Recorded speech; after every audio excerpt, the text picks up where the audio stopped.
Day 12 sa pag-vlog natin dito sa Wesek, North Dakota. Nag-pro siya. Man, grabe, sobrang lamig, no? Nag-pros. Saka dito. God. Look at the trees. Samahan nyo ako. Mag-ikot tayo. Ikutin natin yung Wesek para makita din ninyo kung anong nangyari sa Wesek, sa pros. Alright, let's go. Tara! Good morning, good evening, kung saan ka man sa mundo ngayon. Update weather dito sa Wesek, North Dakota, USA. It's everything's frozen. Woo! Nice. Look at the trees. Alright, let's go. Yung kahoy frozen. Saka dito frozen. Hinahanap ko si Elsa para kakanta kaming let go. Let's go. Hangin namin. Sobrang lamig dito. Woo. Alright, hanap muna tayo ng ibang spot.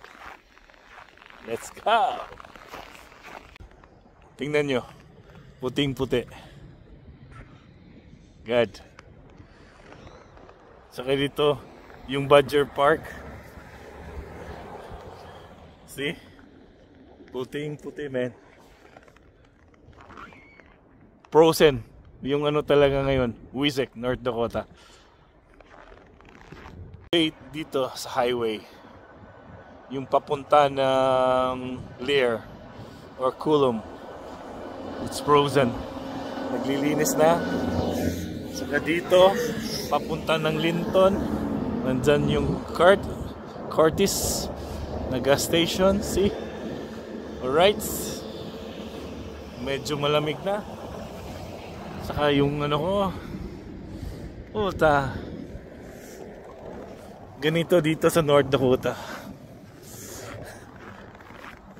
Chicken lang. Ito yung Badger na park.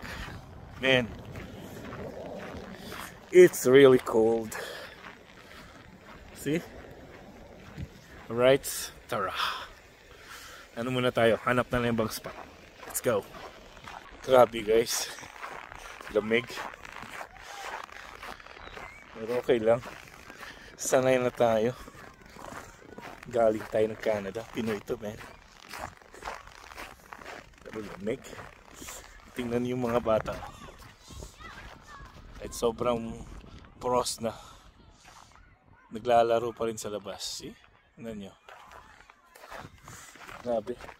Saka ang ganda ng ano, yung kahoy nila.